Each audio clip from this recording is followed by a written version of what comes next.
Good morning, good afternoon, good evening, every breathing one. We are live again, back at home. On est de retour en direct. Oula, mon Dieu, j'en perds ma gorge. On est de retour en direct, c'est Improve Your English Daily, ta capsule quotidienne pour les francophones qui sont déjà anglophones sans le savoir. De retour à la maison, au studio, ça y est, j'ai fini mon périple dans le sud de la France, je suis rentré depuis tout à l'heure.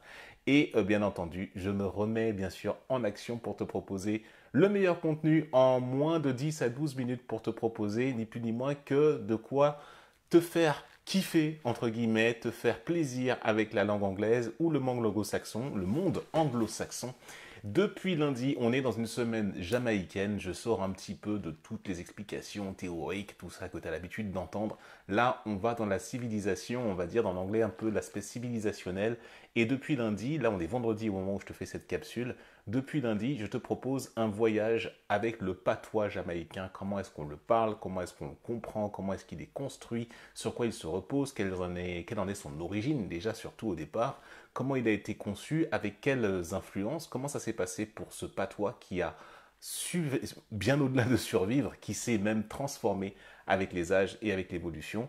Aujourd'hui, on va poser la question, au-delà d'une question, on va poser un sujet, c'est Beyond the Patois, une culture et une singularité. Au-delà du patois, la culture et la singularité. Et j'ai toute une explication à te donner là-dessus pour clôturer cette semaine jamaïcaine, justement. Avant que je rentre justement dans l'explication, dans la description de cette vidéo, tu as tout plein de liens pour pouvoir me suivre sur les réseaux sociaux. Là, j'enregistre la vidéo avec Facebook Live sur la page Facebook d'Improve Your English, Improve English, le centre de formation que je gère dans le sud-ouest de la France, dans la région bordelaise. Tu as aussi la possibilité de me suivre sur YouTube en t'abonnant à la chaîne. Je publie des contenus pratiquement tous les jours. Et donc, je t'invite aussi à me suivre par ce canal-là. Aussi, il y a Instagram, il y a Telegram, plein d'autres moyens pour pouvoir me suivre. Tous les liens sont en description de la présente vidéo. Maintenant, au-delà du patois, parce qu'on a parlé jamaïcain, je t'ai appris quels étaient les rudiments, comment on pouvait faire une phrase avec le patois jamaïcain, quelles étaient justement les influences directes et les origines de ce patois, qui le parlait, pourquoi il le parlait, quel était le but et qu'est-ce qui est devenu justement ce patois qui est devenu un véritable créole. Eh bien, au-delà justement du patois, une culture et une singularité, bien sûr, la Jamaïque ne dispose pas, comme je l'ai expliqué dans d'autres vidéos, la Jamaïque ne dispose pas de ressources minières et fossiles dans son sol lui permettant de garantir, on va dire, une prospérité absolument majeure dans le monde, à l'image d'autres pays qui disposent du gaz et du pétrole dans leur sol, ou alors d'un phénomène de connaissance suffisamment sophistiqué. Mais par contre, la Jamaïque, c'est une culture et une singularité. Pourquoi? Parce que justement, dans le domaine de la culture, donc de la connaissance et de la création d'un phénomène beaucoup plus éthéré, beaucoup plus subtil, eh ben, la Jamaïque, ben, tout le monde sait où est-ce que ça se trouve maintenant sur la carte.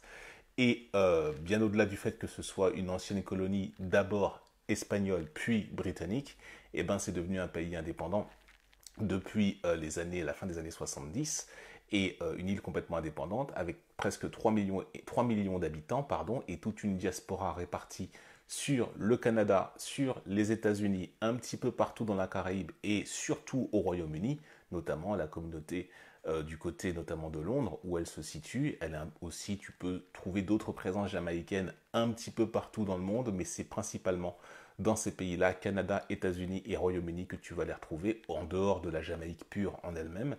Et que aussi, donc, cette culture, donc, on doit justement l'existence, enfin la connaissance de la Jamaïque, grâce notamment s'il y avait qu'un seul homme, un seul individu qui a bien sûr amené après avec lui tout plein d'artistes musicaux. Je fais bien sûr référence à Bob Marley. S'il n'y avait pas eu Bob Marley, ben forcément, on ne sait pas ce qui serait, où est-ce qu'on positionnerait la Jamaïque aujourd'hui. Mais en tout cas, grâce à lui, ben justement, on a découvert non seulement une voix, mais aussi une culture, un flow, une religion, une spiritualité très particulière.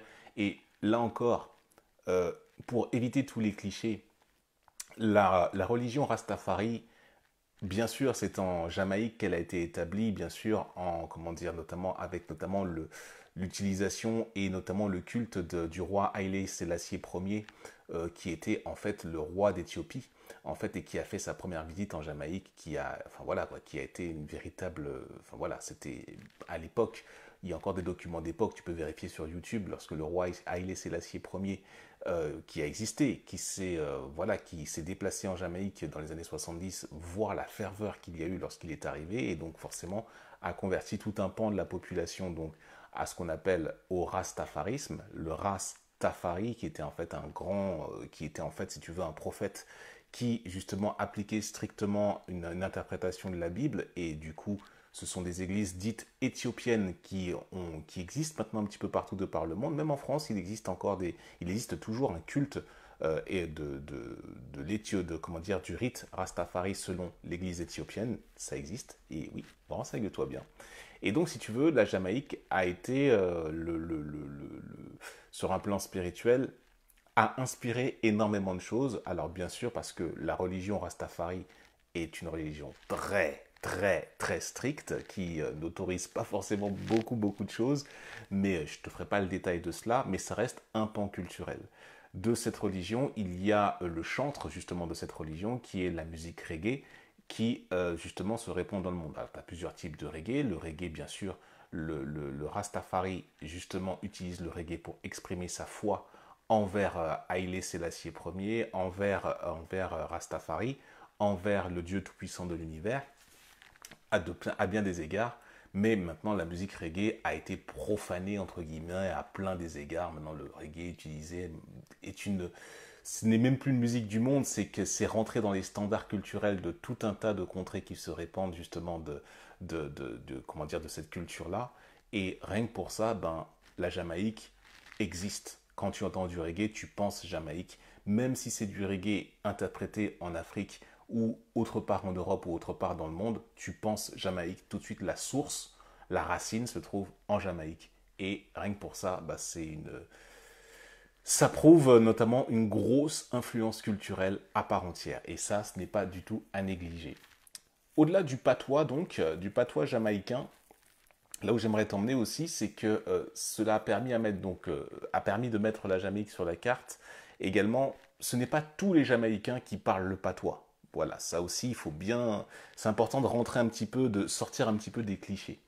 Les Jamaïcains peuvent parler un anglais absolument topissime, absolument brillant, absolument parfait, avec leur accentuation qui leur va bien, avec leurs intonations qui vont bien, inspirés justement du patois, parce que c'est pareil, c'est un anglais qui est caribéanisé, tu vois, d'une certaine façon, et qui, voilà, comme il est chaloupé, il est chantant, eh ben, il trouve un attrait notamment chez d'autres populations de la Caraïbe, dont la Caraïbe francophone dont je suis issu, en Guadeloupe et en Martinique, où justement les Jamaïcains font belle référence, simplement parce que le style et les accointances sont somme toute naturelles. Le créole de Guadeloupe et de Martinique pourrait avoir la même histoire, même celui de Guyane, pourrait avoir la même histoire que le patois jamaïcain, avec notamment une langue dérivée, comment dire, qui a été empruntée au colon, donc la nationalité du colon, entre guillemets de l'oppresseur. Pour les Caraïbes francophones, c'est le français forcément, qui a été mélangé avec d'autres influences africaines. Le patois jamaïcain, c'est exactement la même chose que le créole guadeloupéen ou martiniquais. On doit dire que les principes de construction linguistique sont exactement les mêmes. On prend la base de la langue française ou anglaise, on prend les principes de ce qui nous reste des langues africaines qui ont été transportées depuis donc, le continent d'origine, et on en fait un pidgin, et ce pidgin devient un patois, puis devient un créole, qui fait qu'il se répercute de génération en génération en génération, et cette langue, bien sûr, devient vivante, elle évolue avec l'ère du temps et l'ère de la civilisation qu'elle rencontre. Et c'est en ce sens que là aussi, au-delà de l'aspect culturel, musical, il y a l'aspect linguistique, et justement, ben, ça se respecte. Comme c'est une langue qui est vivante, c'est une civilisation, elle mérite d'être étudiée, elle mérite de voir l'organisation, elle mérite d'être vue, qu'est-ce qu'on en fait, et surtout à quel type d'individu elle est rapportée, qu'est-ce que les individus qui la pratiquent décident d'en faire. Est-ce qu'on en fait une académie à part entière? Est-ce qu'on en fait un véritable mémorial à part entière? Est-ce qu'on la défend comme par exemple le créole de Guadeloupe et les créoles de Martinique veut gagner sa lettre de noblesse au sein de la nation française pour pouvoir justement défendre cette subtilité régionale, au même titre que le breton, que le corse, que le basque, et ben le créole de Guadeloupe, de Martinique et de Guyane, ben forcément veut s'ajouter également en dépit de l'histoire, parce que l'histoire est très particulière, et de même pour le patois jamaïcain, et ben ce sont des langues et des cultures à part entière, avec des individus qui la parlent, des conditionnements qui méritent d'être étudiés. Et j'espère que cette série de vidéos, justement, au travers de cette semaine jamaïcaine, a permis déjà en surface de permettre déjà de t'intéresser à cela. Et forcément, il y aura forcément quelque chose qui va suivre après derrière. Peut-être que je vais faire quelque chose de beaucoup plus fouillé. En tout cas, je t'invite à me laisser des messages dans le champ de commentaires. Je t'invite à me laisser tes appréciations pour me dire justement comment cette semaine jamaïcaine a résonné pour toi. En tout cas, it was a great pleasure for me to talk about this. Et comme je te l'ai dit, je ne parle pas patois jamaïcain. C'est pas parce que tu me vois là avec des dreads. C'est pas celle-là encore, on sort des clichés. Je ne parle pas couramment le patois jamaïcain. Je n'écoute pas de dancehall. J'écoute beaucoup de reggae parce que voilà, il y a dans l'aspect musical du reggae, mais du reggae chanté en anglais sans forcément qu'il soit pas chanté en patois par des artistes jamaïcains de là-bas. J'écoute du reggae, j'écoute très peu de dancehall, c'est pas trop mon style de musique, hein, je suis pas trop appelé par le dancehall, mais toujours est-il que voilà, je reconnais qu'il y a un patois, qu'il y a une expression, qu'il y a une culture, et elle mérite justement d'être appréciée à ce titre, et donc elle a forcément tout le respect, enough respect, comme on dit là-bas, et donc à partir de ce moment-là, ben, à toi de creuser, à toi d'aller voir, et si tu veux que je creuse une thématique particulière par rapport au patois jamaïcain, eh ben, ce sera avec grand plaisir. Je clôt ainsi cette semaine jamaïcaine. J'espère que tu auras appris quelque chose. Je t'invite à pouce bleuter, à mettre un cœur rouge, à faire ce qui est nécessaire pour pouvoir apporter de la vibration à cette vidéo et phagocyter ainsi l'algorithme Facebook. Je t'invite aussi à partager cette vidéo à quelqu'un si tu sens qu'une personne autour de toi peut, on va dire, se renseigner par rapport à ces questions-là, par rapport à ces questions culturelles et pour creuser les sujets. On se retrouve très bientôt pour une prochaine vidéo qui n'aura plus rien à voir avec le patois jamaïcain. On sort de là et je te souhaite tout ce qu'il y a de meilleur. I wish you all the best and see you until the next video. Renaldinali. I'm out now. Je suis parti. À très vite. Salut.